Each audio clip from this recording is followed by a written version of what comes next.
క్రీస్తునందు అత్యంత ప్రియులైన మీ అందరికీ నా హృదయపూర్వకంగా వందనాలు. దేవుని మహాకృపను బట్టి గడిచిన దినాలన్నీ ప్రభు కాచి కాపాడి మరి పునరుద్ధానపు దినాన ప్రభు సన్నిధిలో ఉండే ధన్యత ప్రభు ఇచ్చారు. మరి అందును బట్టి అందరం చేతులెత్తి దేవునికి స్తోత్రం చెబుదాం. హల్లెలూయా. మంచిది ప్రియులారా, మీ అందరి ప్రార్థన ఆలకించి నా ప్రయాణాల్లో దేవుడు తోడుగా ఉండి పోయిన సోమవారం మన చర్చిలో పూరిము పండుగల ముగింపు చాలా అత్యద్భుతంగా జరిగింది. మరి మంగళవారం నేను బయలుదేరి కడప జిల్లా ఎర్రగుంట్లకు వెళ్ళటానికి ప్రభు కృప చూపారు. మంగళవారం అంతా జర్నీ సరిపోయింది. బుధవారం, గురువారం, శుక్రవారం కూడా అక్కడ వాడబడి శుక్రవారం బయలుదేరి నిన్నటి దినానికి భీమవరం చేరుకోవటానికి ప్రభు కృప చూపారు. ప్రతి విషయంలో ప్రభు తోడుగా ఉండి నన్ను బలపరుస్తూ ఆయన నామాన్ని మహింపరుచుకున్నారు. ఈ సమయంలో నా కొరకు ప్రార్థన చేసిన మీ అందరికీ హృదయపూర్వకంగా వందనాలు చెల్లిస్తున్నాను. దేవుని కృప మీకు తోడై ఉండునుగాక. థ్యాంక్ యూ అండి. పరిశుద్ధ గ్రంథంలో నుండి దేవుని వాక్యాన్ని చదువుకుందాం. కొరింథీయులకు రాసిన 2వ పత్రిక. అపోస్తుడైన పౌలు కొరింథీయులకు రాసిన 2వ పత్రిక 12వ అధ్యాయం 9-10 వచనాలు నేను చదువుతున్నాను, గమనించండి. ఆ తర్వాత మీరే వాక్యాన్ని చదివి నాకు సహకరిద్దురు. మరి పరిశుద్ధ గ్రంథంలో ఈ వాక్యాన్ని మనం చదువుకుని ప్రభువుని ఘనపరుచుకుందాం. 2వ పత్రిక 12వ అధ్యాయం 9-10 వచనాలు చదువుతున్నాను. అందుకు నా కృప నీకు చాలును, బలహీనత యందు నా శక్తి పరిపూర్ణమగుచున్నదని ఆయన నాతో చెప్పాను. కాగా క్రీస్తు శక్తి నా మీద నిలిచియుండు నిమిత్తము విశేషముగా నా బలహీనతల యందే బహు సంతోషముగా అతిశయపడుదును. నేనెప్పుడు బలహీనుడనో అప్పుడే బలవంతుడను గనుక క్రీస్తు నిమిత్తము నాకు కలిగిన బలహీనతల్లోనూ, నిందలలోనూ, ఇబ్బందులలోనూ, హింసలలోనూ, ఉపద్రవములలోనూ నేను సంతోషించుచున్నాను. దేవుడు ఈ వాక్యాన్ని మన హృదయంలో ముద్రించి భద్రపరుచునుగాక. అందరూ మోకరించండి, ప్రార్థన చేసుకుందాం. నీవు నాతో మాట్లాడయ్యా. అందరూ ఈ అంశాన్ని ప్రభువుని అడగండి. నీ వ్యక్తిగతంగా చాలా అవసరాలు ఉండి ఉండొచ్చు. ఆ అవసరాలన్నిటినీ నీవు దేవుని వాక్యాన్ని విని వాక్యానుసారంగా నడుచుకుంటే చాలు, నీ అవసరాలన్నీ తీర్చబడతాయి. కనుక ఒక మంచి తీర్మానంతో ప్రభువా నీ వాక్యాన్ని వినగలిగిన చెవి, గ్రహించుకునే మనస్సు నాకు దయచేయమని ప్రభువుని అడుగుదాం. స్తోత్రం స్తోత్రం. ప్రార్థన చేసుకుందాం. పాస్టర్ గారు ప్రార్థనలో నడిపిస్తారు. అందరూ ప్రార్థన పూర్వకంగా ఏకీభవించి ప్రార్థనలో ఏకీభవించే సమయం. వానికి స్తోత్రం తండ్రి. దేవా మీకు వందనాలు, స్తోత్రాలయ్యా. నీ పక్షాన్ని నిలబడి నీ మాటలు చెప్పడానికి మీ సేవకులు సిద్ధపడి ఉండగా మీ సేవకుల్ని మీరు మరుగుపరుచుకోండి అయ్యా. మాతో మీరు మాట్లాడండి అయ్యా. నీకు స్తోత్రం. ఒక మనిషిగా మాట్లాడితే ఆ మాటలు మాకు ప్రయోజనం ఉండవు కనుక మీ సేవకుల్ని నాయనా నీ ఆత్మతో నింపుకుని అభిషేకించుకుని మీరేమైతే మాట్లాడిన ఉన్నారో ప్రభా మీ సేవకుల ద్వారా మాతో మాట్లాడండి అయ్యా. దేవానికి స్తోత్రాలు. విని విడిచిపెట్టేవారిగా కాకుండా విని వాక్యానుసారంగా నడుచుకుని నాయనా నీ సన్నిధిలో నాయనా నమ్మకమైన బిడ్డలుగా జీవించటానికి మీరు సహాయం చేయండి.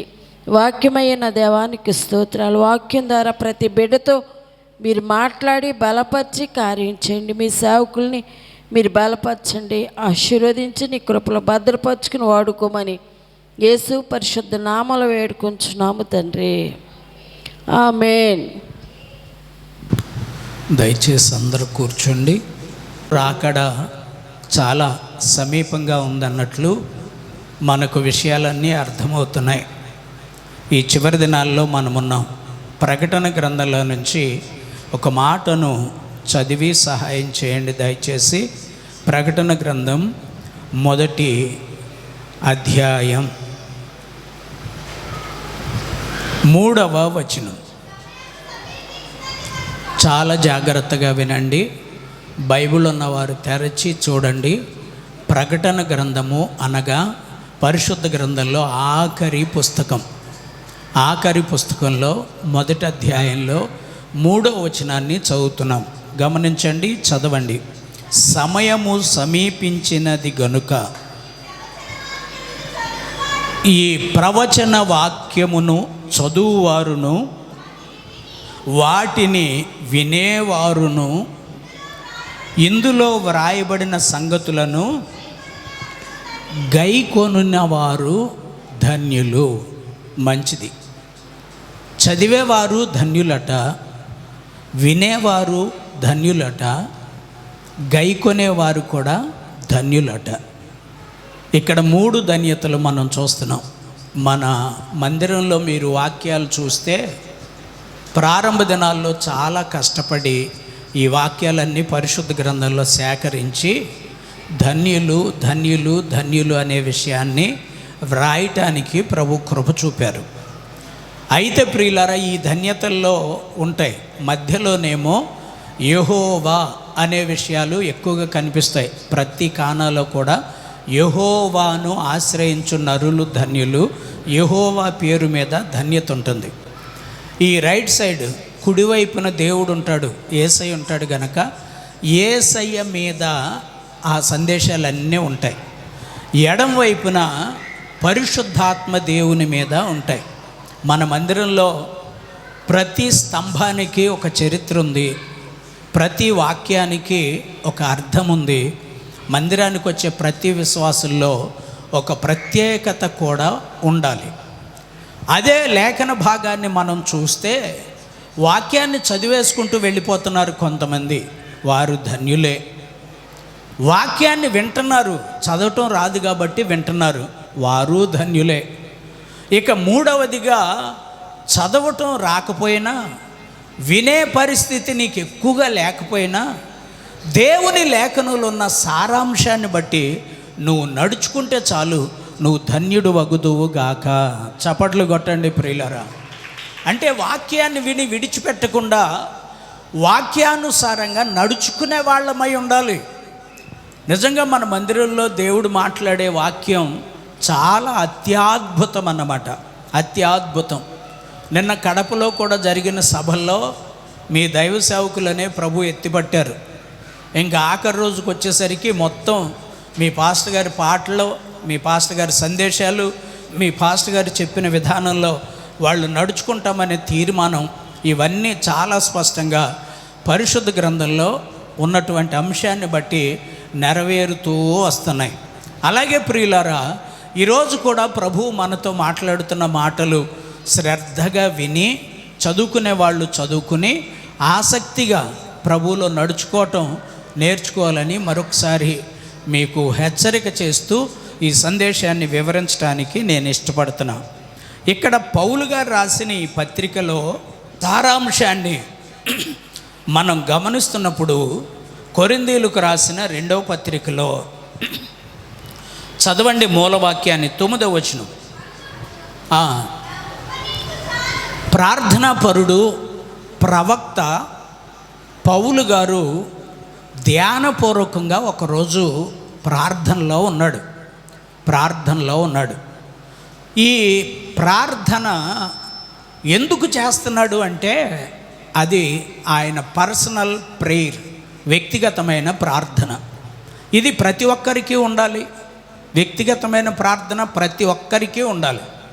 ఈ ప్రార్థన చేసుకుంటున్నప్పుడు ఆయనలో ఉన్నటువంటి ఒక బలహీనత ఆయన్ని ప్రతిరోజు బాధ పెడుతూ వస్తుంది.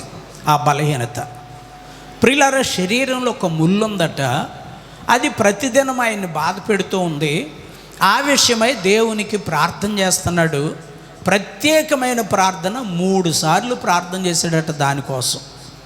ప్రియులారా, దైవ సేవకుడిని దేవుడు అభిషేకించిన తర్వాత ఆయన ప్రార్థన చేసుకుంటూ ఉంటాడు. వాడుక చొప్పున, అలవాటు చొప్పున. యేసయ్యకి కూడా అదే వాడుక. పగలంతా స్వార్థ చెప్పేవారు. సాయంత్రం అయ్యేసరికి ఒలీవల కొండ మీదకు వెళ్ళి అక్కడున్న ఒక వనం, దాన్ని ఒలీవ తోట అన్నారు. ఆ తోటనే గెత్సెమనే తోట అన్నారు. యేసు ప్రభు అక్కడికి వెళ్ళి ప్రార్థన చేసుకునేవారు. నేను కూడా ఇజ్రాయెల్ దేశం వెళ్ళినప్పుడు ఈ ఒలీవ తోటకు వెళ్ళాం. వెళితే దాని చుట్టూ గ్రిల్స్ వేసి ఉంచారు, ఇలాగే స్టీల్ రాడ్లు. ఇవి ఎక్కేసి దాటేయచ్చు. అవి కొంచెం కష్టపడాలి ఎక్కాలంటే, దీనికంటే కొంచెం హైట్గా ఉంటుంది.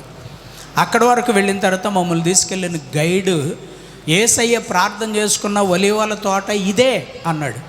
ఆ మాట వినేసి అటు ఇటు చూసి అక్కడ ఏమన్నా సెక్యూరిటీ ఉన్నారని.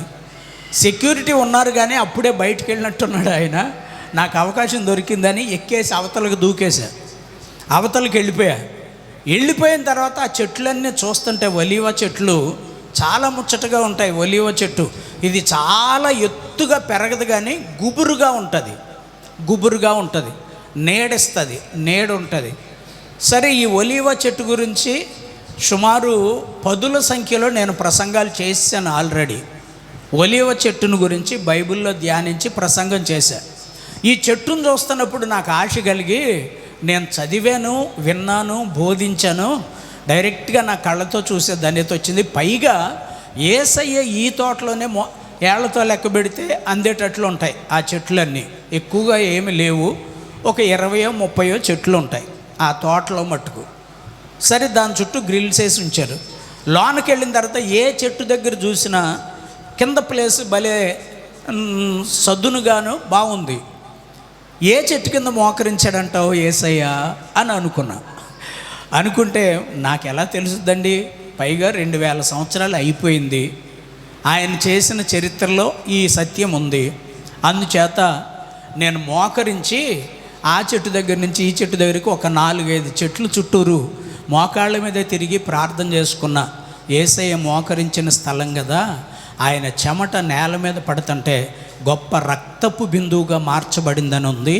ఇక్కడే యేసయ్య చెమట ఎక్కడో కారి రక్తపు బిందువులుగా మారి ఉంటుంది అని ఖచ్చితంగా మోకాళ్ళ మీదే తిరగటం కూడా జరిగింది. అయితే ప్రియులారా, యేసయ్యకు వాడుకుంది ప్రార్థన చేసుకునే అలవాటు. అలాగే యేసయ్యను నమ్ముకున్న బిడ్డలకు కూడా ప్రతిరోజు ప్రార్థన చేసుకునేది వాడుకగా ఉండాలి. వాడుక అంటే అలవాటుగా ఉండాలి. స్తోత్రం చెప్పండి. ప్రార్థన అలవాటు అయిపోవాలి. ప్రార్థన చేసుకోవాలి. ప్రియులారా, చాలామంది మందిరానికి వచ్చినప్పుడే ప్రార్థన చేస్తున్నారు. ఇక్కడున్న మీలో కూడా అనేక మంది ఇక ఇంటికి వెళ్ళాక ప్రార్థన బలం లేదు. అర్థమైపోతూ ఉంది మిమ్మల్ని చూస్తుంటే. ప్రియులారా, ఇక ఇంటికి వెళ్ళిన తర్వాత మోకరించడం, ప్రార్థనకు ఒక ప్రత్యేకమైన ప్లేస్ కేటాయించుకోవటం, మనం మోకరిస్తున్నాం కదని ఒక చాపను ప్రత్యేకపరిచి ఆ చాప మోకరించినప్పుడు వాడటం, ప్రార్థనలో నుంచి లేచాక చాపను మడతబెట్టి పక్కన పెట్టడం, ఇవన్నీ ఉండాలి. ఇవన్నీ ఖచ్చితంగా ఉండాలి ప్రియులారా. చూడండి, యేసయ్య అది నేర్పిస్తా వచ్చాడు. ప్రియులారా, యేసయ్య తర్వాత అపోస్తులు సేవ చేస్తూ ఉన్నప్పుడు ప్రత్యేకమైన గుణగణాలతో అపోస్తులుడు కాకపోయినా అపోస్తులుడుగా పిలువబడినటువంటి పౌలు కూడా యేసయ్యను అనుసరిస్తూ వస్తున్నాడు గనక ఆయన చెప్పిన సువార్తల్లో కూడా నేను క్రీస్తును పోలి నడుస్తున్నాను, మీరు నన్ను పోలి నడుచుకోండి అని చెప్పిన విషయాలు మనం చాలా చూస్తాం బైబిల్లో. ప్రియులారా, మనం కూడా క్రీస్తును పోలి నడుచుకోవాలి. ఈయన కూడా ప్రార్థన చేసుకుంటున్నాడు. అయితే ప్రియులారా, ప్రజల కొరకు ప్రార్థన చేసేవాడు, తన కొరకు తాను ప్రత్యేకంగా ప్రార్థన చేసుకునేవాడు. ప్రతి శనివారం కూడా మన మందిరంలో ప్రార్థన జరుగుతున్నప్పుడు ఒక 10 నిమిషాల సమయం వ్యక్తిగతమైన విషయాల కొరకు ప్రార్థన చేసుకోండి అని సమయం ఇస్తా. మనమంతా ప్రార్థన చేసుకుంటున్నాం. ప్రార్థన చేసుకునే వాళ్ళందరూ చేతులు ఎత్తి స్తోత్రం చెప్పండి. రాత్రి మందిరానికి వచ్చి ప్రార్థన చేసుకున్న వాళ్ళు లేచి నిలబడండి.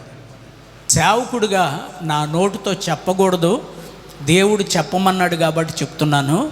ఇలాంటి ప్రబుద్ధులకు ఎదురు దెబ్బలు తగిలే పరిస్థితి ఎదురవుతుంది. జాగ్రత్త. వాక్యం తెలుసు, వాక్యం వింటున్నాం, వాక్యాన్ని చదువుతున్నాం. దేవుని వాక్యం హెచ్చరిక చేస్తూ ఉంది. దేవుని మందిరానికి రావాలి, దేవుని మందిరంలో మోకరించు, ప్రార్థన చేయి. దేవుని మందిరంలో నువ్వు చేసే ప్రార్థన ఆలకించి నీ జీవితంలో దేవుడు కార్యాన్ని జరిగించునుగాక. వీళ్ళని ఆశీర్వదించి కూర్చోమని చెబుదాం అనుకున్నా, నీ ఆశీర్వాదం మాకు అక్కర్లేదని ముందే కూర్చుండిపోయారు వీళ్ళు. సరే, మీ తిప్పలు మీ, నా తిప్పలు నాయి. స్తోత్రం చెప్పండి, గట్టిగా స్తోత్రం చెబుదాం. మంచిది ప్రియులారా, నా వంతుగా చెప్పుకుంటా వెళ్ళిపోవటమే. బైబిల్లో ఉన్న వాక్యం చెప్పుకుంటూ వెళుతున్నాను. అందుకే ముందే హెచ్చరిక చేశాడు దేవుడు. చదివేవారు ధన్యులు, వినేవారు ధన్యులు, నడుచుకునేవారు మరీ ధన్యులు.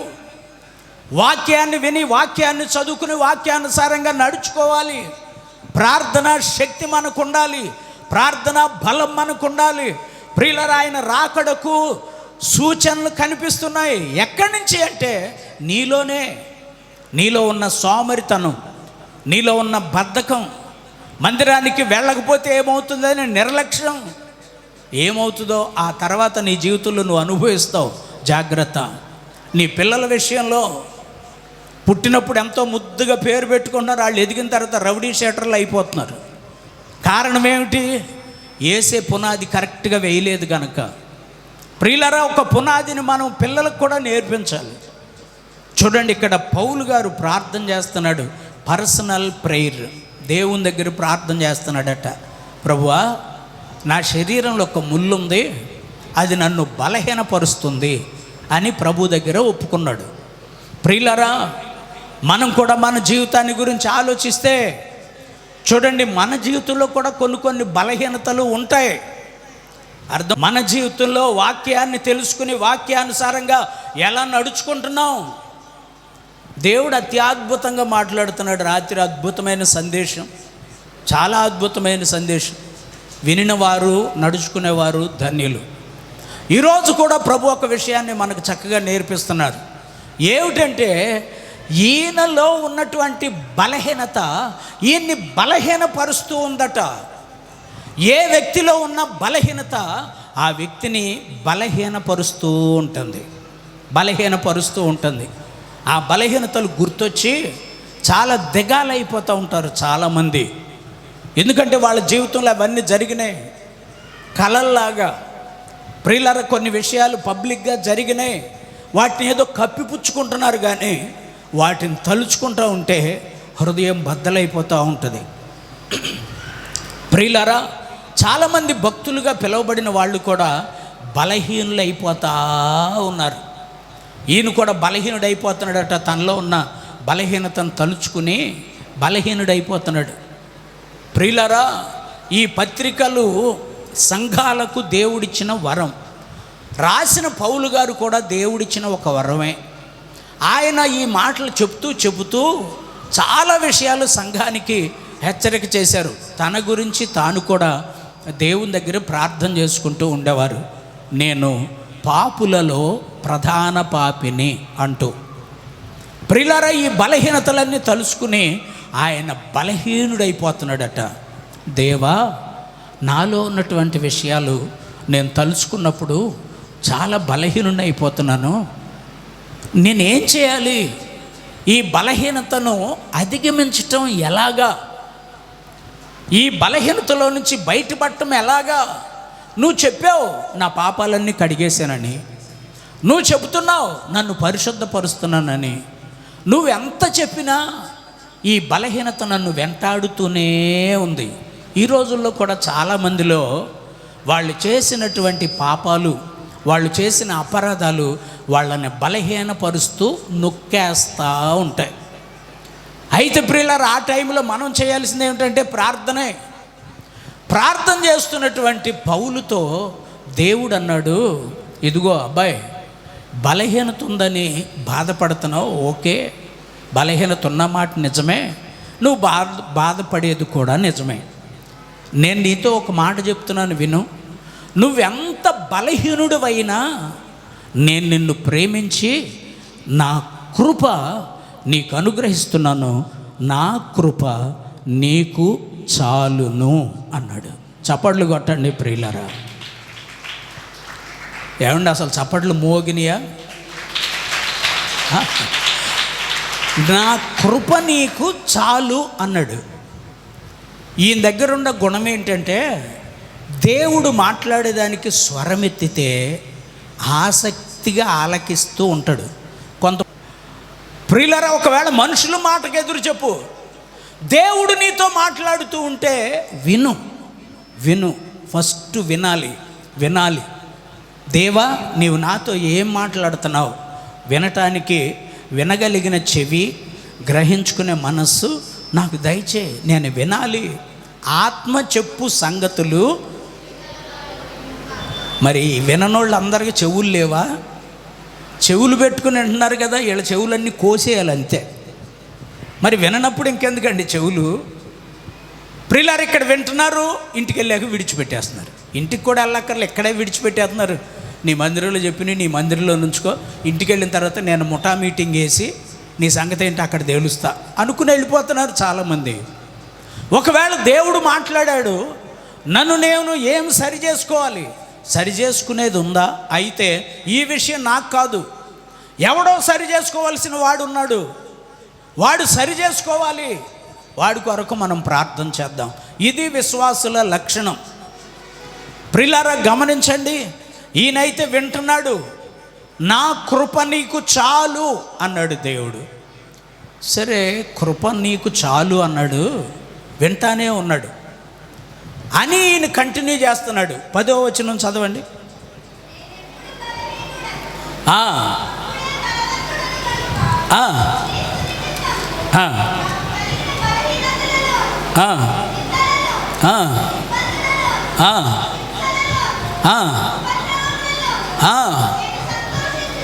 ప్రియులారా, ఎంత గొప్ప కార్యమో చూడండి.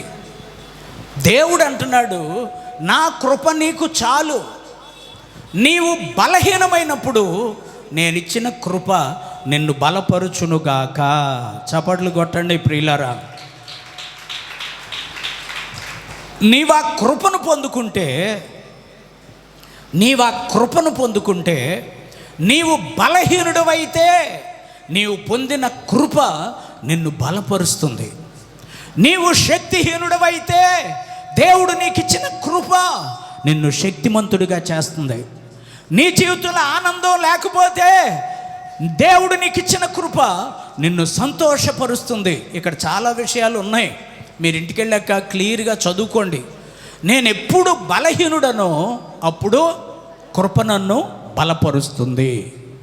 ప్రియులారా, ఆలోచించండి. ఈ దినాన దేవుని సన్నిధిలో ఉండి దేవుని వాక్యం వింటున్న ప్రియ సహోదరుడా, సహోదరి, దేవుని కృపను నువ్వు పొందుకున్నావా? ఆ కృప చేత నువ్వు బలపరచబడుతున్నావా? పాటలు పాడేస్తూ ఉంటాం, నీ కృపే నాకు చాలు, నీ కృపలేని క్షణము, నీ దయలేని క్షణము నేను హించలేను యేసయ్యా. ఇది కృప మీద మనం ఆధారపడాలి, కృపను పొందుకోవాలి. ఎవరికి దేవుడు కృపనిస్తాడు అంటే ఆయన నిబంధన గైకొని ఆయన కట్టడలను పాటించి యథార్థమైన మనస్సుతో దేవుణ్ణి వెంబడించేవాడికి యుగ యుగాలు కృపిస్తాడు. 103వ కీర్తనలో ఉంది ఆ కృపను పొందుకునే గుణం. ఈ పౌలు గారు ఆ కృపను పొందుకున్నాడండి. కృపను పొందుకుని తన వ్యక్తిగతమైన జీవితంలో ఉన్న బలహీనతల్లో ఆయన బలహీనుడు కాక బలవంతుడుగా మార్చబడ్డాడు. చప్పట్లు కొట్టండి ప్రియులారా. అపోస్తుల కార్యాల గ్రంథం 19వ అధ్యాయం. ఈ సౌలు పౌలుగా మార్చబడి, ప్రియులారా, ఆయన ద్వారా ప్రభు జరిగించినటువంటి కార్యాలు మనం చూస్తే చాలా విషయాలు ఇక్కడ మనం నేర్చుకోగలుగుతామండి. పౌలును దేవుడు శక్తిమంతుడిగా చేసి ఈయన ద్వారా దేవుడు చాలా అద్భుతాలు జరిగించినట్లుగా మనం చూస్తాం. అపోస్తుల కార్యాల గ్రంథం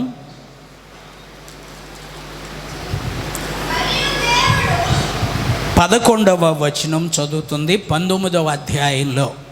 చూడండి, దేవుడు పౌలు చేత విశేషమైన అద్భుతములను చేయించెను. అతని శరీరమునకు తగిలిన చేతిగుడ్డలైనను నడికట్లైనను రోగుల యొద్దకు తెచ్చినప్పుడు రోగములు వారిని విడిచెను, దెయ్యములు కూడా వదిలిపోయెను. అంత శక్తిమంతుడిగా పౌలు మార్చబడ్డాడు కేవలం దేవుని కృప ద్వారా. చప్పట్లు కొడదాం ప్రియులారా. ఒకవేళ మన జీవితంలో మనకు కొన్ని బలహీనతలు మనల్ని వెంబడిస్తూ నీ జీవితంలో వేదన పరుస్తూ ఉంటే, శ్రమలు, హింసలు, ఈయన చెప్పాడు కదా ఇక్కడ 10వ వచనం చదవండి 2వ పత్రికలో మూలవాక్యంలో.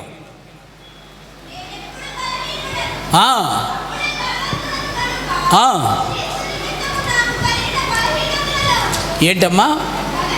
బలహీనతల్లో, నిందలలో, ఇబ్బందులలో, హింసలలో. చూడండి ప్రియులారా, ఇక్కడ ఒక లిస్ట్ చెప్పాడు. ఇవన్నీ మనిషిని బలహీనపరుస్తున్నప్పుడు ఈ బలహీనతల్లో బలహీనత గుర్తొస్తూ ఉంటే నాకు చాలా సంతోషం అవుతుంది. ఎందుకనంటే నా కృప నీకు చాలు అంటున్నాడు దేవుడు. కృపతో నన్ను బలపరుస్తున్నాడు, కృపతో నన్ను ధైర్యపరుస్తున్నాడు. ప్రియులారా, మనం కూడా దేవుని కృపను పొందుకుంటే ప్రియులారా, దేవుని చేత బలవంతులంగా మార్చబడతాం. మనకెదురైన బలహీనతల మీద విజయాన్ని మనం సంపాదించుకుంటాం. ఈ చరిత్రను బట్టి చూస్తే బలహీనతలు లేని వ్యక్తి అంటూ ఎవరూ లేరు. ప్రతి ఒక్కరూ ఈ నిందలు, ఈ అవమానాలు, ఈ హింసలు, శోధనలు, కష్టాలు, ఎన్ని ఒడిదుడుకులు మన జీవితాల్లో ఎదురైనా మనం బలపరచబడాలి. అంటే పౌలు జీవితాన్ని చూస్తే ఆయన కృప ద్వారా బలపరచబడతాము అనే వాక్యాన్ని మనం చూస్తున్నాం. ఇక పరిశుద్ధ గ్రంథంలో చాలా విషయాలు ఉన్నాయి. మరొక విషయాన్ని మనం ప్రస్తావిస్తే ప్రియులారా, యెహోషువ జీవితాన్ని ఆలోచిద్దాం ఒకసారి. పరిశుద్ధ గ్రంథంలో యెహోషువ, పౌలు గారు బలాన్ని పొందుకొని శక్తిమంతుడుగా ఆయన సేవ చేయడానికి కారణం ఏంటంటే దేవుని యొక్క కృప. మన సంసార జీవితంలో, నీ ఉద్యోగంలో, నీ వ్యాపారంలో, నీ ప్రవర్తనలో, నీ ఎడ్యుకేషన్లో, నువ్వు చేస్తున్న ఏ పనిలోనైనా బలహీనత నీకు ఎదురైతే ఆ బలహీనతను అధిగమింపచేసేది కేవలం దేవుని కృప. స్తోత్రం చెప్పండి, గట్టిగా స్తోత్రం చెప్పండి. ఆడెవడో పరీక్ష రాసి ఆ ఆన్సర్ పేపర్కి ఒక చిన్న స్టిక్కర్ వేసి అంటించి ఒక 500 రూపాయల కాగితం పెట్టి, ఈ 500లతో టీ తాగండి అయ్యగారు, నాకు పాస్ మార్కులు వేసి నన్ను పాస్ చేయించండి అని రాశాడంట. పరీక్ష పాస్ అయిపోతాడా? డబ్బుతోనా? డబ్బుతో పాస్ అయిపోతారంటారా? ప్రియులారా, మంది ఇలాంటి అతికి తెలివితేటలు ప్రయోగం చేస్తూ ఉంటారు. నీకు ఏదైనా నీరసం, బలహీనత వచ్చిందనుకో, నిన్ను బలపరచాలంటే దేవుడు రావాలి. కానీ హలో, ఎవరు మార్తా మరియా అనుకున్నారా లేదా? లాజరు చచ్చిపోయినప్పుడు యేసయ్య వచ్చేసరికి వాళ్ళు ఏమంటున్నారు? బోధకుడా, నీవెక్కడ ఉంటే నా తమ్ముడు చచ్చిపోయేవాడు కాదు అంటున్నారు. యేసయ్య కూడా ఆ మాటకు విలువివ్వాల. నీవు నమ్మితే దేవుని కార్యాన్ని చూస్తావు, నమ్మకం ఉంచుకో, దేవుడు బాగు చేస్తాడని. మనుషులతో ఉంటే ఆ మనుషులు నీ బలహీనతల్లో నుంచి నిన్ను విడిపించి నిన్ను శక్తిమంతులుగా చేయలేరు. కేవలం దేవుని కృప మాత్రమే చెప్తాం. సాక్ష్యం చెప్పటమే కాదు, అనుసరించటం కూడా మనం నేర్చుకోవాలి. చూడండి, పౌలు గారు అంటున్నాడు, నేనేమై ఉన్నానో అది కేవలం నీ కృప. నీ కృప 15వ అధ్యాయంలో మొదటి పత్రికలో కూడా అదే చెప్తాడు. నేనేమై ఉన్నానో అది కేవలం నీ కృప. బ్రతికుంటే నీ కృప, జీవిస్తుంటే నీ కృప, ఉద్యోగంలో కొనసాగటం నీ కృప, విద్యారంగంలో అభివృద్ధి పొందటం నీ కృప, సేవా పరిచర్యలో విస్తరించబడటం నీ కృప, కేవలం నీ కృపే. ఈ దినాన దేవుని వాక్యం వింటున్న ప్రియ సహోదరుడా, సహోదరి, నీవు కూడా దేవుని కృపను పొందుకుని ఆ కృపలో కొనసాగితే బలహీనతలో దేవుడు నిన్ను బలపరుస్తాడట, దుఃఖంలో నిన్ను సంతోషపరుస్తాడు, నెమ్మది లేకపోతే నెమ్మదినిస్తాడు. ఆ కృపను పొందుకుని జీవించే ప్రయత్నం చేయి మొదటిగా. ఇక రెండవది, పరిశుద్ధ గ్రంథంలో యెహోషువ అనే ఒక భక్తుడిని మనం చూస్తాం. ఈ యెహోషువ ఐగుప్తులో నుంచి విడిపించబడి మోషే నాయకత్వంలో పాలు తేనెలు ప్రవహించే వాగ్దాన దేశానికి వెళుతున్నాడు. అన్ఎక్స్పెక్టెడ్గా వీళ్ళు ఒకసారి యుద్ధం చేయాల్సిన పరిస్థితి వచ్చింది. అమాలేకీయులతో యుద్ధం చేయాల్సిన పరిస్థితి వచ్చింది. నిర్గమకాండం 17వ అధ్యాయంలో ఈ చరిత్రను మనం చూస్తాం. అయితే యుద్ధం చేయాల్సిన పరిస్థితి వచ్చింది. వీళ్ళకి యుద్ధాలు పెద్దగా రావు. నిర్గమకాండం 1వ అధ్యాయంలో వీళ్ళు ఏ ఏ పనులు చేశారో ఇక్కడ వ్రాసి పెట్టి ఉంటుంది, మనం కూడా చూడొచ్చు. నిర్గమకాండం 1వ అధ్యాయంలో మనం చూస్తే, ప్రియులారా, వీళ్ళతో వెట్టి పనులు చేపించారట ఆ ఐగుప్తు దేశస్థులు. ప్రియులారా, మట్టి పని చేయించారు, వ్యవసాయం పని చేయించారు. ప్రియులారా, ఇలాంటి పనులు చేయించారు కానీ యుద్ధాలు నేర్పించలా, యుద్ధానికి వీళ్ళని తీసుకొని వెళ్ళలా. ప్రియులారా, ఇలాంటి పనుల్లో వీళ్ళు ఆరితేరున్నారు కానీ యుద్ధాల్లో ఆరితేరి లేరు. అమాలేకీలతో యుద్ధం చేయాల్సిన పరిస్థితి వచ్చింది. అయితే మోషే చెప్పాడు, యెహోషువ, నువ్వు సైన్యాన్ని సమకూర్చుకుని యుద్ధానికి వెళ్ళు అన్నాడు. మరి బోధకుడా, అయ్యా సేవకుడా, మీరు రారా అని అడిగాడు.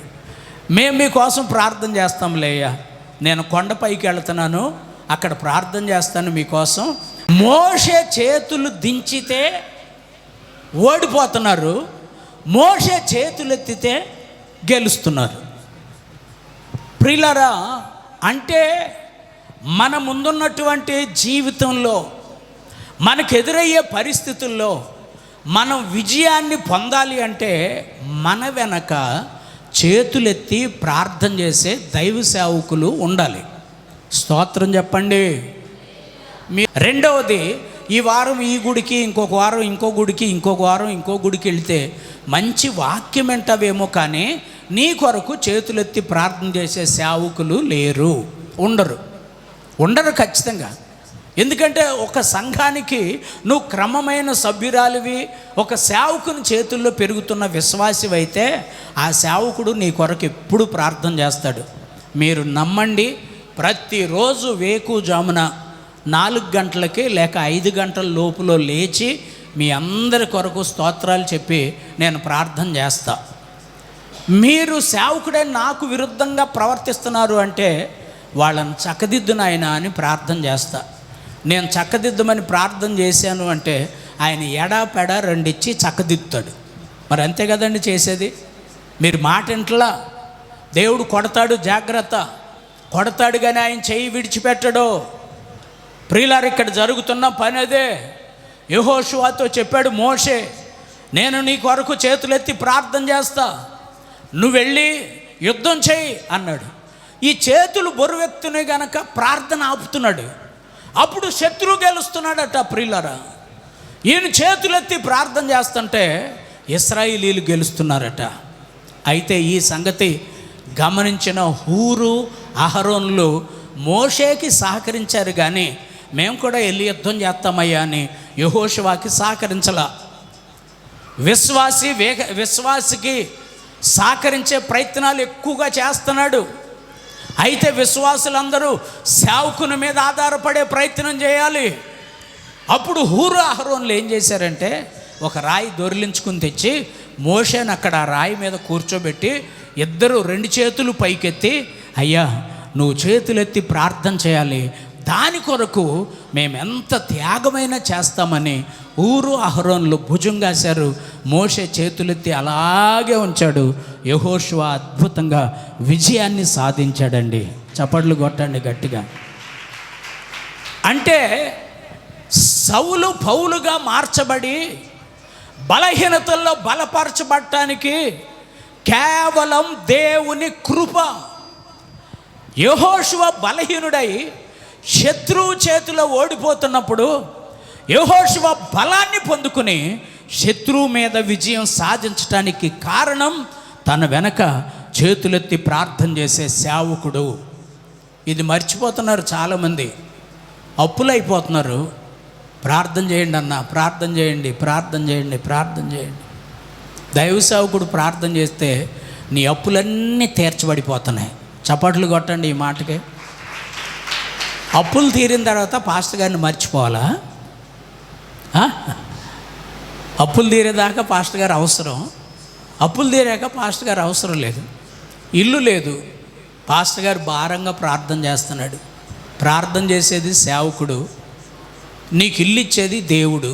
వాక్యం ఏమంటుంది? ప్రతి ఇల్లు ఎవడైనా ఒకని చేత కట్టబడును కానీ సమస్తము కట్టినవాడు దేవుడే. దేవుడే నీకు ఇల్లు ఇస్తున్నాడు. ఇల్లు ఇచ్చిన తర్వాత ప్రార్థన చేసిన పాస్టర్ గారిని వదిలేయమనా? ప్రియులారా, పెళ్లి చేయాలి, పెళ్లి కూతురుకు పెళ్లి కొడుకు కావాలి, ప్రార్థన చేయమన్నారు.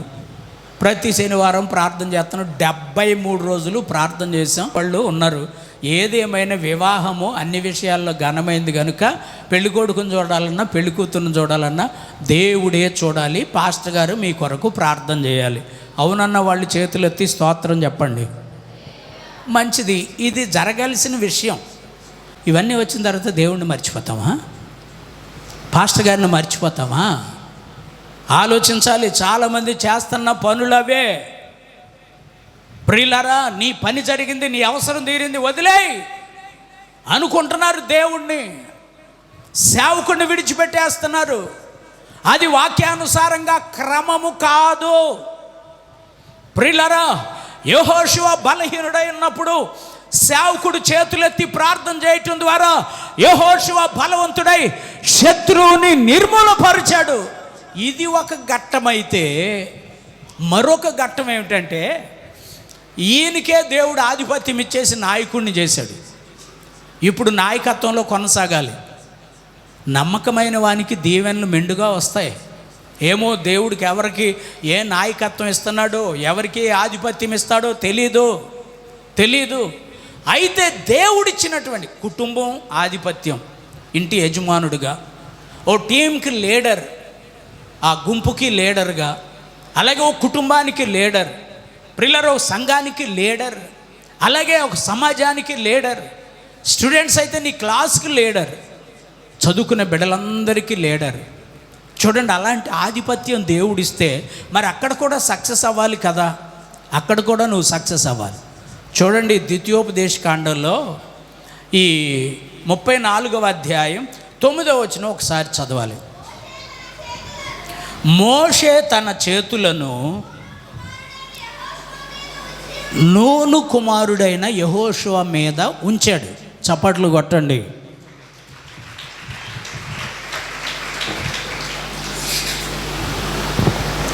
అంటే దైవజనుడైన మోషే యెహోషువ మీద చేతులుంచి ప్రార్థన చేశాడు. సేవకుడు చేతులుంచి ప్రార్థన చేస్తే యెహోషువకి ఫలితం ఏంటి? అతడు జ్ఞానమందు ఆత్మయందు ఫుల్ఫిల్ అయ్యాడట. ప్రియులారా, చీకటి శక్తులతో ఫుల్ఫిల్ అయిపోతున్నావు నువ్వు.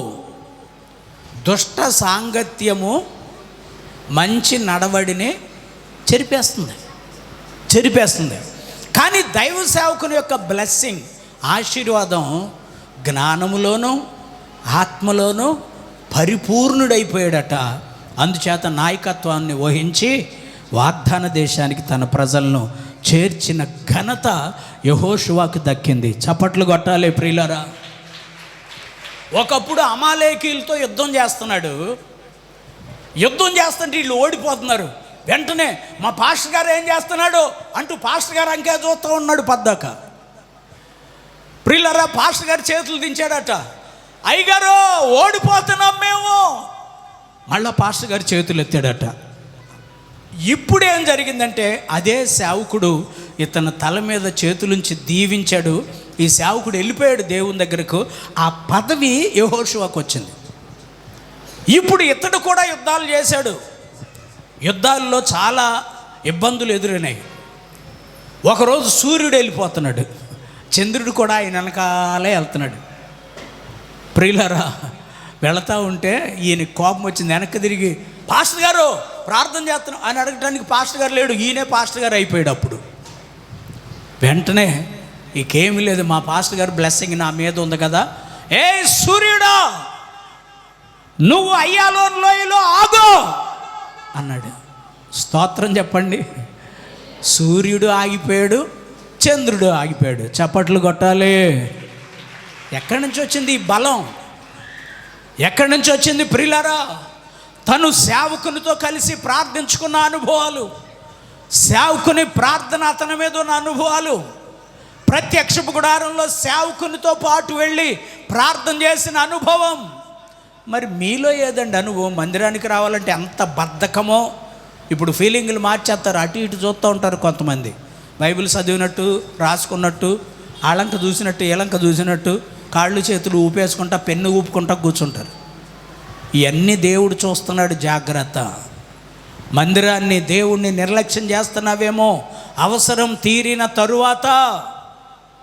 ప్రియులారా చూడండి, దేవుణ్ణి నిర్లక్ష్యం చేయకూడదు. యెహోషువ సూర్యుణ్ణి ఆపాడు, చంద్రుణ్ణి ఆపాడు. శక్తివంతుడైనటువంటి నాయకుడుగా ఈ ఇశ్రాయేలు ప్రజలందరినీ వాగ్దాన దేశానికి చేర్చిన బలవంతుడయ్యాడండి. మనం కూడా మన జీవితంలో కొన్ని బలహీనతలు ఉంటాయి, అందరిలో ఉంటాయి. పౌలు గారిలో ఉన్నాయి, యెహోషువలో ఉన్నాయి.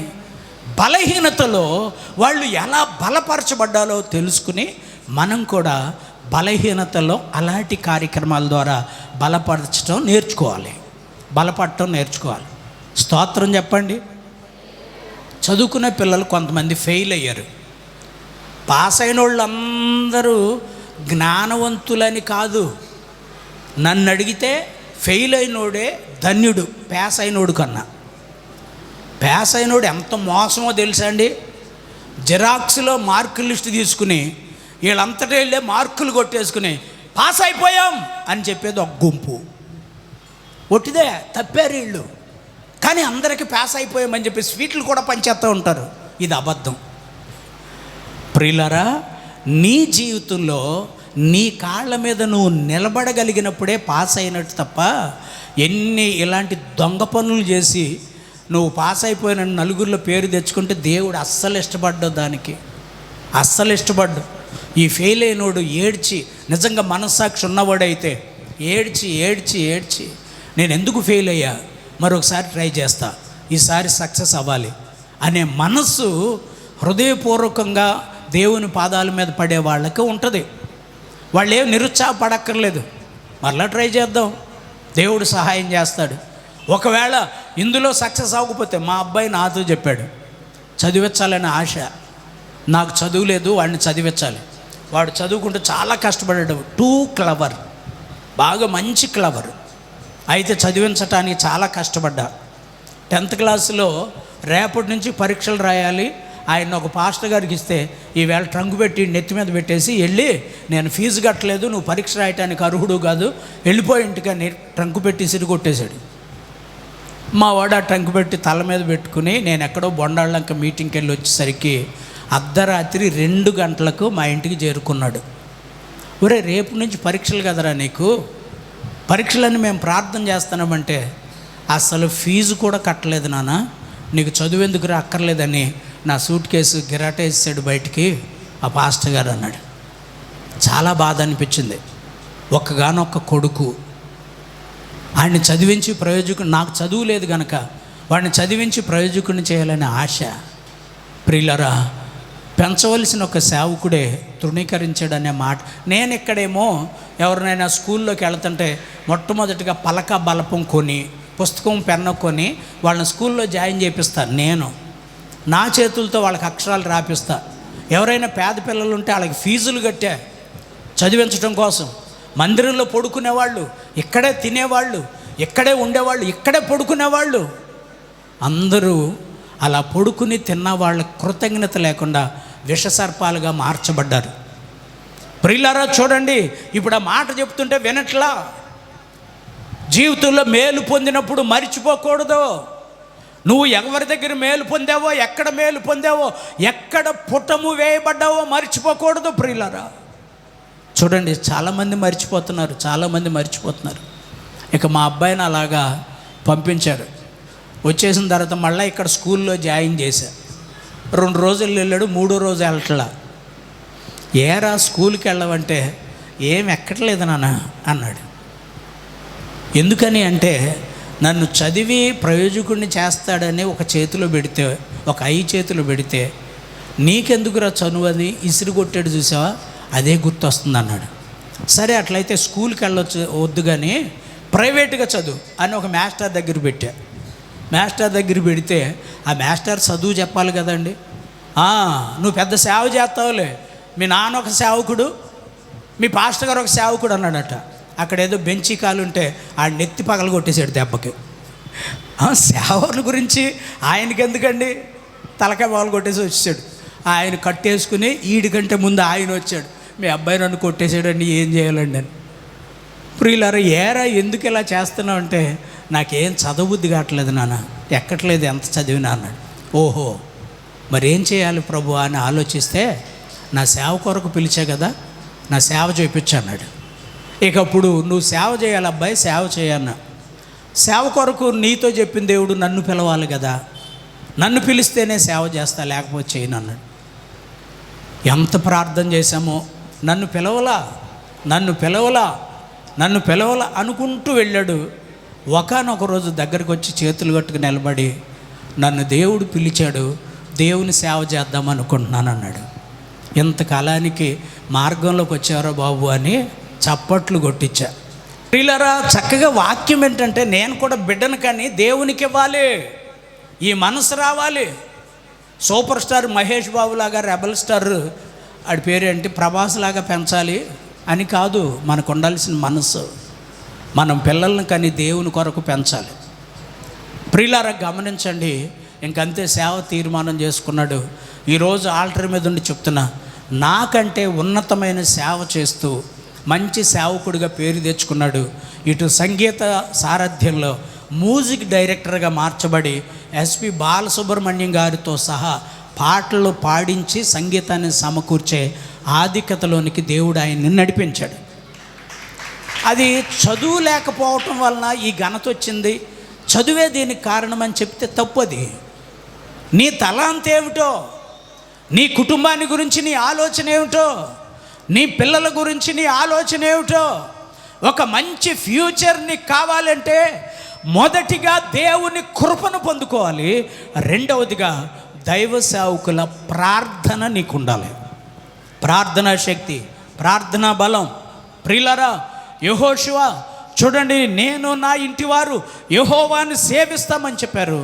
ఒక ఉన్నతమైన స్థాయిలో దేవుణ్ణి ఘనపరిచిన అనుభవాలు ఉన్నాయి. బలహీనలం అవుతాం, అప్పుడప్పుడు బలహీనలం అవుతాం. అయితే ప్రియులారా, ఆ బలహీనతలో మనల్ని బలవంతులుగా చేయగలిగిన వాడు యేసయ్య మాత్రమే. చప్పట్లు కొడదామా ఆయనకి ప్రియులారా. సరే చూడండి, పేతురు గారి దగ్గరికి వద్దాం. వీళ్ళు ఒకసారి సముద్రంలో దోణిలో వెళతా ఉంటే ప్రియులారా, ఆ దోణికి తుఫాను వచ్చింది, ఎదురొచ్చింది. దోణి అలల చేత కొట్టబడింది, నీళ్లల్లో మునిగిపోయే పరిస్థితి వచ్చింది. అప్పుడు ఎక్కడో ఉన్న యేసయ్య, ప్రార్థన చేసుకుంటున్న యేసయ్యకు దర్శనంలో ఈ సిచ్యువేషన్ కనపడింది. తన పిల్లలు ఎప్పుడైతే ఇబ్బందుల్లో కష్టాల్లో ఉంటారో సాతానుగాడు దగ్గరుండి మనల్ని చూసి నవ్వుతాడు. మనం ఇబ్బందుల్లో పడితే వాడు నవ్వుతూ ఉంటాడు. అయిపోయిందా, భక్తి చేస్తున్నావు కదా, ప్రార్థన చేస్తున్నావు కదా, అయిపోయిందా, ఇక షేమ్ చేస్తూ ఉంటాడు. ద సేమ్ టైం మనం బలహీనమయ్యి బాధపడుతూ ఉంటే మనల్ని చేయి పట్టుకుని లేవనెత్తేదానికి యేసయ్యే స్వయంగా మన దగ్గరికి వచ్చేస్తాడు. చప్పట్లు కొడదాం ప్రియులరా. ఈ పేతురు గారు కూడా ఈ దోణిలో ఉండి శిష్యులందరూ ఇబ్బందులు పడుతున్నారు.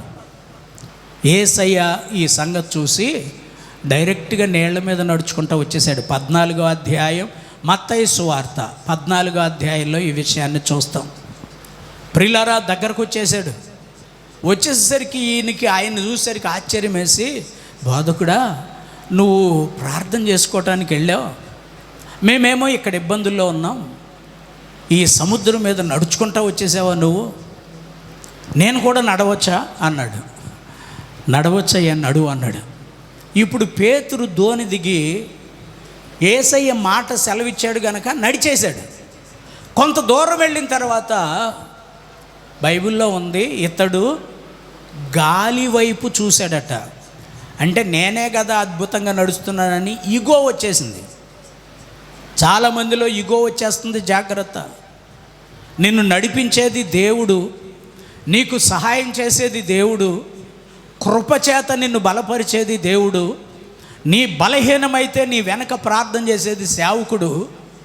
నీలో ఉన్న టాలెంట్ చూసి, నీలో ఉన్న పర్సనాలిటీ చూసి, నీలో ఉన్న డబ్బు చూసి, నీలో ఉన్న అందం చూసి, నీలో ఉన్న ఐశ్వర్యం చూసి ఒకవేళ నీలో ఈగో స్టార్ట్ అయితే మునిగిపోతావు. అంతే, ఈగో ప్రారంభం అయితే మునిగిపోతావు.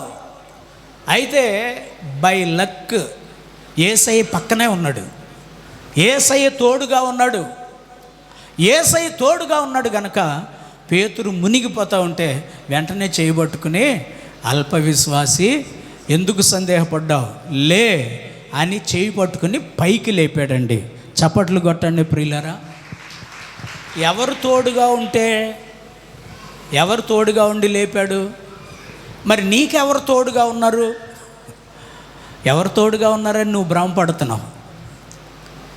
స్తోత్రం చెప్పండి, గట్టిగా చెప్పాలి. నీ తోడు నాకుండగా ఒంటరిని కానెన్నడు, ఒంటరిని కానెన్నడు నా యేసయ్యా, ఒంటరిని కానెన్నడు. నీ తోడు నాకుండగా ఒంటరిని కానెన్నడు, ఒంటరిని కానెన్నడు నా యేసయ్యా, ఒంటరిని కానెన్నడు. నీ తోడు నాకుండగా ఒంటరిని కానెన్నడు, ఒంటరిని కానెన్నడు నా యేసయ్యా, ఒంటరిని కానెన్నడు. ఈ లోకమే నాకు ఒక విషవలయం, నా జీవితమే నీకు నిలయం. ఈ లోకమే నాకు ఒక విషవలయం, నా జీవితమే నీకు నిలయం. పరలోకమే నీవు వేసిన వలగా, పరలోకమే నీవు వేసిన వలగా నన్ను చేపట్టిన నా యేసయ్యా, నన్ను చేపట్టిన నా యేసయ్యా. నీ తోడు నాకుండగా ఒంటరిని కానెన్నడు, ఒంటరిని కానెన్నడు నా యేసయ్యా, ఒంటరిని కానెన్నడు. హల్లెలూయా. నీవు బలహీనుడవై సమస్యల్లో దిగజారిపోతూ ఉంటే, నిన్ను సమస్యలో నుంచి పైకి లేవనెత్తాలంటే మనుషులు కాదు, దేవుడు నీకు తోడుగా ఉండాలి. ప్రభువా, నీవు నాకు తోడుగా ఉండాలి. నువ్వు తోడుగా ఉంటే నన్ను దిగజారిపోనివ్వవు, నువ్వు తోడుగా ఉంటే నన్ను బలపరుస్తావు, నువ్వు తోడుగా ఉంటే నన్ను పైకి లేపుతావు. ఎవరు తోడుగా ఉంటే చెప్పండి, మాట్లాడాలి అందరూ. ఎవరు తోడుగా ఉంటే మనల్ని పైకి లేపుతారు? నోర్లు పెదపట్లేదు ఏంటండి బాబు, చెప్పండి. ఎవరి తోడుగా ఉంటే మనల్ని పైకి లేవనెత్తుతారు? మళ్ళీ చెప్పాలి ఆయన పేరు. ఎవరండి ఆయన? మళ్ళీ చెప్పండి, ఎవరు ఆయన? మీ హృదయంతో చెప్తున్నారు, పెదవులతో చెప్తున్నారు? ఆలోచించండి ఒకసారి. ఎవరు తోడుగా ఉన్నారని చెప్పుకుంటున్నారు మీరు? ఎవరు తోడుగా? నేను తినే ఆహారం మొదలుకొని నేను వేసుకునే వస్త్రాల వరకు, నేను రాసే పెన్ వరకు, నేను పెట్టుకునే స్వెట్స్ వరకు, నా కాళ్ళకి వేసుకునే చెప్పుల వరకు, నా మనసులో నాకు ఏది కావాలని ఆశ కలుగుద్దో అది నా దేవుడితో చెప్తాను. ఆయన నాకు తోడుగా ఉన్నాడు కాబట్టి దేవుడే నా ఆశలన్నీ తీరుస్తాడు తప్ప ఏ మనుషుడు నా ఆశ తీరవడు. కొట్టబుద్ధి అయితే గట్టిగా కొట్టండి, కొట్టాలని లేకపోతే మానేయండి, పర్వాలా. మనకున్న నిత్యావసరాలు తీర్చగలిగిన వ్యక్తి, శక్తి ఉన్న వ్యక్తి ఈ భూమి మీద ఎవరూ లేరు. ఒకవేళ ఉన్నారు అంటే అది నజరేయుడైన యేసయ్య మాత్రమే. కొట్టండి గట్టిగా చప్పట్లు. సింహపు పిల్లలైనా కొదువ కలిగి ఆకలి గొనినా, సింహపు పిల్లలైనా కొదువ కలిగి ఆకలి గొనినా. పాడండి. నీ పిల్లలు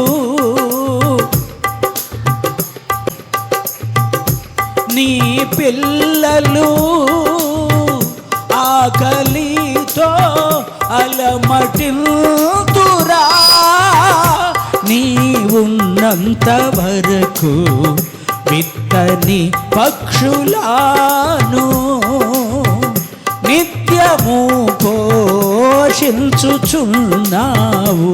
హల్లెలూయా. పాట అందరం కలిసి పాడదామా? శిలనైన నన్ను శిల్పివై మార్చావు, నాలోని ఆశలు విస్తరింపచేశావు. నీవు దేవుని కృపను పొందుకున్న వాడివైతే, ఒక ఆయన ఇల్లు కట్టుకుంటున్నాడట, మెటీరియల్ మొత్తం తోలేశాడు, ఇసుక కంకర మొత్తం తోలేశాడు. అయితే పని చేస్తున్నారు, బ్రహ్మాండమైన ఇల్లు, డబల్ స్టైర్ బిల్డింగ్ కట్టేశాడు, అయిపోయింది. ఈ పనికి వచ్చిన వాళ్ళందరూ ఆ ఇంటి ముందు వాకిట్లో ఒక రాయి ఉందట, ఆ రాయి మీదకి వెళ్ళటం, కాళ్ళు కడుక్కోవటం, బురదంతా కడిగేయటం, వెళ్ళిపోవటం. ఇల్లు చక్కగా తయారైపోయింది. ఈ పని వాళ్ళందరూ రోజు ఆ రాయి మీద కాళ్ళు కడుగుతున్నారు. ఈ రాయి రోజు బాధపడేదట, నన్ను ఎవరి కాళ్ళు ఇష్టం వచ్చినట్టు తొక్కేస్తున్నారు, వాళ్ళ కాళ్ళకున్న మురికి మొత్తం నా మీద కడిగేస్తున్నారు, ఇల్లు అయితే రెడీ అయిపోయింది, ఇప్పుడు నన్ను ఏం చేస్తారో, పడేస్తారో లేకపోతే ఏం చేస్తారో అని ఆ రాయి రోజు ఏడుస్తూ ఉందట. ఈ ఇల్లు కట్టుకున్న ఆసామి కొంచెం గొప్పోడు. ఇల్లంతా రెడీ అయ్యాక ఎదురుగా ప్రహరీ కడుతూ ఈ ప్రహరీ మీద ఒక మంచి దేవుడు బొమ్మ డిజైన్ చేసి పెట్టాలి అని ఒక వేరే రాష్ట్రాలకు వెళ్ళి ఒక శిల్పకారిని తీసుకొచ్చాడు. అంటే రాయిని చెక్కి శిల్పంగా చేసే ఆయన్ని తీసుకొచ్చాడు. ఏమండి, ఈ గోడ మీద నా దేవుడు బొమ్మ పెట్టాలి, నేను వెళతా నమస్కారం పెట్టుకుని వెళ్ళాలి, వచ్చేటప్పుడు నమస్కారం పెట్టుకుని రావాలి, మా ఇంటి వైపు చూసిన వాళ్ళందరూ ఆ దేవుని బొమ్మకు దండం పెట్టుకోవాలి, ఒక మంచి బొమ్మను డిజైన్ చేయాలి, మీరు ఎక్కడ దొరికితే ఏ షాపులో దొరికితే ఆ షాపులోకి వెళ్ళి ఒక మంచి రాయి కొనుక్కొని ఇక్కడ ఒక బొమ్మను డిజైన్ చేయన్నాడు అన్నాడు. సరే, ఈయన కూడా వచ్చాడు, ఇల్లంతా చూసుకున్నాడు, ఒక మంచి బొమ్మ డిజైన్ చేయాలని మనసులో అనుకున్నాడు. వెళ్ళిపోతా ఈయన కూడా రాయి మీదకి ఎక్కి కాళ్ళు కడుక్కొని ఇలా కొట్టాడట. అంటే దులిపేసుకుంటున్నాడు, దులిపేసుకుంటుంటే ఆ రాయిలో నుంచి ఒక వింతైన శబ్దం వినపడిందట. ఈయన చూసి, ఏమండి వానర్ గారు ఇలా రండి అన్నాడు. ఈ రాయిని కొంచెం బయటికి తీయండి అన్నాడు. ఎందుకంటే బాబు, కాళ్ళు కడుక్కోవడానికి బాగుంది, అది అక్కడే ఉంచండి, అందరం కాళ్ళు కడుక్కుంటున్నాం, దాని మీద భలే ఉంది అది అన్నాడట. కాదు, తీయండి పైకి అన్నాడట. పైకి తీస్తే, ఈ రాయిని నాకు ఇవ్వండి, నువ్వు నమస్కారం పెట్టుకుందాం అనుకున్న దేవుని బొమ్మకు ఈ రాయి ఉపయోగపడుతుందని నేను డిజైన్ చేసి గోడ మీద పెడతానన్నాడు. మోకాళ్ళు పట్టుకుని కూర్చున్న అక్కాయిల్లారా, చప్పట్లు కూడా కొట్టబుద్ధి కావట్లేదు మీకు? చూసారా, నిరాకరించిన రాయి మూలకు దేవుడు చేస్తాడు. తోడుగా ఉంటే, ఆయన తోడుగా ఉంటే మనకి అలా చేస్తాడు. చిన్నప్పటి నుంచి మనుషులందరి చేత ద్వేషించబడిన వ్యక్తిని ఈరోజు మనుషులందరి చేత ప్రేమించబడుతున్న వ్యక్తిగా ఎందుకు మార్చబడ్డాను అంటే, నాకు తోడుగా ఉన్న నా దేవుడే కారణం. మరి నీకెవరు తోడుగా ఉన్నారు? చేసుకుంటున్నావు, ఎవరినో ఊహించుకుంటున్నావు. జాగ్రత్త. సైకోలు తయారైపోతున్నారు ఈ మధ్య. నా అనుకున్నవాడే పేక మీద కాలేసి తొక్కేసి చంపేస్తున్నాడు. తన యొక్క అక్రమమైన జీవితం కొరకు, తనకున్నటువంటి దురలవాట్ల కొరకు. ప్రియులారా, ఎన్ని వార్తలు చూస్తున్నాం. యేసయ్య నీకు తోడుగా ఉంటే పేతురులాగా మునిగిపోతుండినా నిన్ను పైకి లేపి లేవనెత్తి నిలబెట్టగలిగిన శక్తిమంతుడు యేసయ్య. ఆ రాయిని చక్కగా చెక్కి ఒక దేవుని బొమ్మగా చెక్కి ఆ గోడలో ఫిట్ చేసి పెట్టాడట. ఏ వ్యక్తులైతే కాళ్ళు కడుక్కొని మురికి మొత్తాన్ని కార్చారో ఆ వ్యక్తులే ఆ రాయికి వందనాలు చెప్తూ వెళుతున్నారు, వస్తున్నారు, దేవుడు బొమ్మ అని. ప్రియులరా, మనకు కూడా దేవుడు తోడుగా ఉంటే మన జీవితంలో అంత గొప్ప కార్యాలు జరుగుతాయి. ఖచ్చితంగా జరిగి తీరుతాయి. నువ్వెవరిని తోడుగా కావాలనుకుంటున్నావు? ఆలోచించుకో ఒకసారి ప్రియులరా. ఇంకా పరిశుద్ధ గ్రంథంలో చాలా విషయాలు ఉన్నాయి. మన జీవితంలో మనం వినిన వాక్యాన్ని అనుసరించి నడుచుకోవటానికి 4 మాటలు చాలు. పౌలుకు తోడుగా ఉన్న దేవుని కృప. స్తోత్రం చెప్పండి. ప్రియులారా, యెహోషువను బలపరిచిన సేవకుని ప్రార్థన. అలాగే పేతురు మునిగిపోతూ ఉన్నప్పుడు పైకి లేవనెత్తినటువంటి యేసయ్య తోడు. స్తోత్రం చెబుదామా? గట్టిగా స్తోత్రం చెబుదాం. మన జీవితంలో ఈ అనుభవాలు కలిగి ఉంటే దేవుడు మనల్ని కూడా లేవనెత్తుతాడు. నీ దుఃఖాన్ని ఆనందంగా మారుస్తాడు. నీ బలహీనతను బలంగా మారుస్తాడు. నీ యొక్క భయంకరమైన పరిస్థితులను ఆయన అణపజేసి నిన్ను శక్తిమంతుడిగా చేయగలిగిన ఏకైక దేవుడు నా యేసయ్య.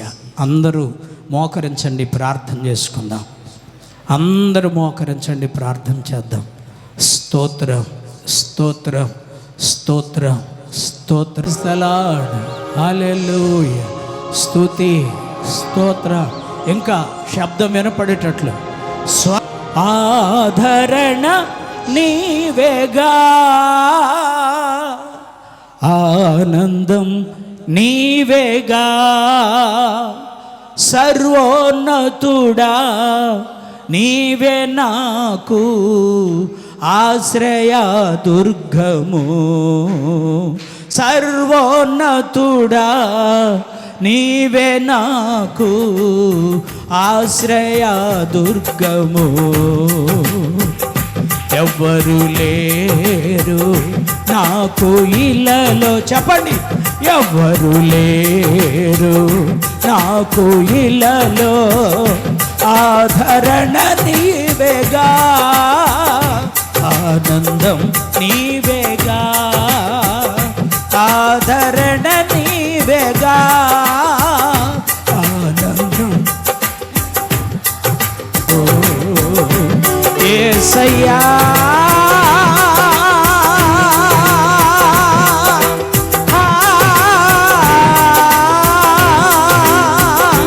యేసయ్యా,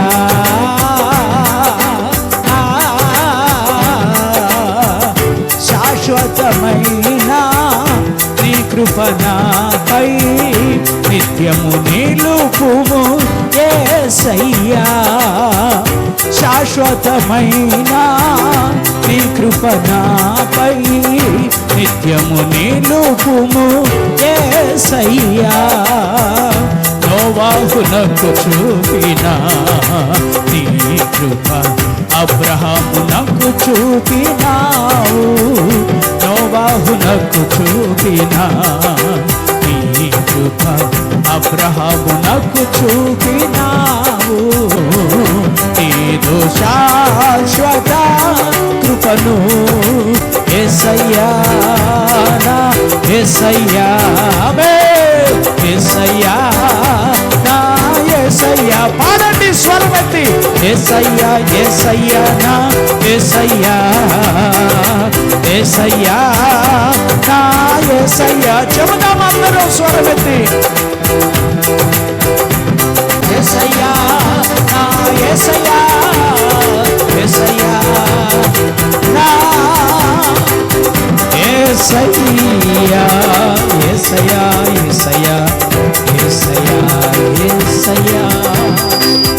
మన మధ్యలో సంచరిస్తున్న ఆత్మదేవునికి అందరూ చప్పట్లు కొడుతూ ప్రభువుని గణపరుద్దాం. ప్రైజ్ ది లార్డ్, హల్లెలూయా. నేనెప్పుడు బలహీనుడను అప్పుడే బలవంతుడను. నేనెప్పుడు నిందలు, అవమానాలు, హేళనలతో కొట్టబడుతున్నాను అప్పుడే ధన్యుడను. ఎందుకో తెలుసా?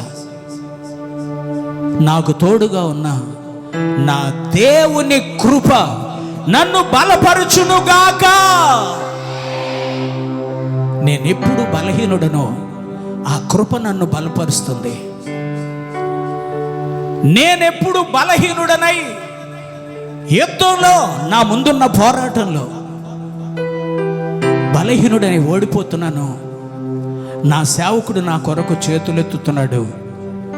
ఆ ప్రార్థన నన్ను బలపరిచి నా విశ్వాస పోరాటంలో విజయాన్ని చేకూరుస్తుంది. నా సేవకుని ప్రార్థన. నీ సేవకునికి ఇష్టమైన జీవితం నువ్వు జీవిస్తున్నావా? నీ సేవకుని ప్రార్థన నీకు ఉందా? సంఘంలో క్రమమైన సభ్యుడిగా నువ్వు ఉండగలుగుతున్నావా? ఆఖరిది, నా దేవుడు నాకు తోడుగా ఉన్నాడు కనుకనే ఒకవేళ నాలో అతిశయం చోటు చేసుకుని నేను దిగజారిపోతా ఉంటే ఆయన తోడుగా ఉన్నాడు కనుక నా చెయ్యి పట్టుకుని నన్ను లేవనెత్తగలిగిన నజరేయుడైన యేసు నాకు తోడుగా ఉన్నాడు.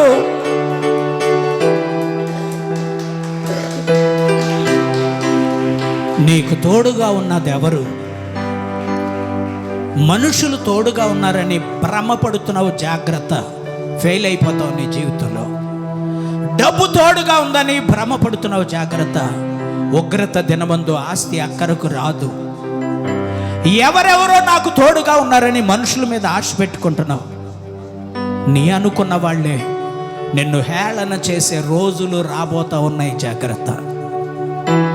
ఈ భయంకరమైన దినాల్లో నీకు కావలసింది దేవుని కృప, నీ సేవకుని ప్రార్థన, నీకు తోడుగా ఉండే దేవుని కరుణ కలిగిన హస్తం. ఇవి నాకు కావాలి ప్రభువా. పరిశుద్ధ గ్రంథంలో నీ కొరకు చాలా విషయాలు పొందుపరుచున్నాయి. ఈ దినాన ఈ 3 విషయాల్లో నీ జీవితంలో ఒక మంచి తీర్మానం కావాలి. అయ్యా, నీ కృప నాకు కావాలి. అందరూ స్వరమెత్తి నాతో చెప్పండి, యేసయ్యా నీ కృప నాకు కావాలి. రెండవది, నీ సేవకుని ప్రార్థన.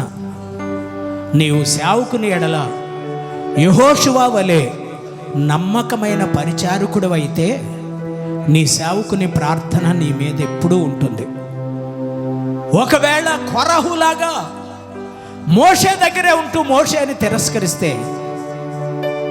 సేవకుని ప్రార్థన ఉండకపోగా దేవుని శాపానికి గురవుతావు, జాగ్రత్త. యెహోషువ వలె నమ్మకమైన పరిచర్య చేయి. నీ సేవకుని ప్రార్థన నీకెప్పుడు అండగా తోడుగా విజయాన్ని చేకూరుస్తుంది. మూడవదిగా, దేవుని కొరకు సమస్తము విడిచిపెట్టి నీవు నాకు తోడుగా ఉంటే చాలు అనే తీర్మానంతో కొనసాగుతున్న పేతురు అద్భుతమైన నడక నడుస్తున్నాడు. తెలియకుండానే తనలో ఉన్న బలహీనత, ఈగో చోటు చేసుకున్నప్పుడు మళ్ళీ మునిగిపోయే పరిస్థితి వస్తుంది. కానీ నీ దృఢమైన స్థిరమైన తీర్మానం, దేవుడు నీకు తోడుగా ఉండి తన కరుణ కలిగిన హస్తంతో నేను లేవనెత్తుతున్నాడు ఈ పగటి వేళ. ప్రభువా, నీవు నాకు తోడుగా ఉండాలి. నా సేవకునికి నేను ఎప్పుడూ అనుకూలంగా ఉండాలి. నీ కృప నాకు కావాలి అని ఆశించిన వాళ్ళు మీ చేతులు దేవుని వైపు ఎత్తండి. మీ కొరకు నేను ప్రార్థన చేయబోతున్నాను. మీ చేతులు దేవుని వైపు ఎత్తండి. నిరభ్యంతరంగా మీ కొరకు ప్రార్థన చేస్తున్నాను. మన ప్రార్థన దేవుడు ఆలకించి కార్యం చేస్తున్నటువంటి రోజు ఈ దినం. ప్రేమ స్వరూపి, నిజముగా మొర్రపెట్టే వారికి సమీపంగా ఉంటానని చెప్పారు. మీరు మాకు తోడుగా ఉండి ఒకవేళ మాలో బలహీనత ఏదైనా చోటు చేసుకుంటే ఆ బలహీనతలో కృంగిపోకుండా, దిగజారిపోకుండా పైకి లేవనెత్తే దేవుడు అని నీ తట్టు చేతులెత్తి ప్రార్థించుకుంటున్నాం. ప్రభువా, మా ప్రార్థన ఆలకించి ప్రతిఫలాన్ని దయచేసి నిస్సహాయమైన స్థితిలో ఉన్న మీ ప్రజలను బలపరిచి, ధైర్యపరిచి మీ నిత్యత్వం కొరకు సిద్ధపరచండి. యేసు నామములో ప్రార్థన చేసి వేడుకొనుచున్నాము తండ్రి. దేవుడు మనల్ని బలపరుస్తున్నందుకు అందరూ చేతులు పైకెత్తి స్తోత్రాలు చెబుదాం. స్తోత్రం, స్తోత్రం, స్తోత్రం. దయచేసి అందరూ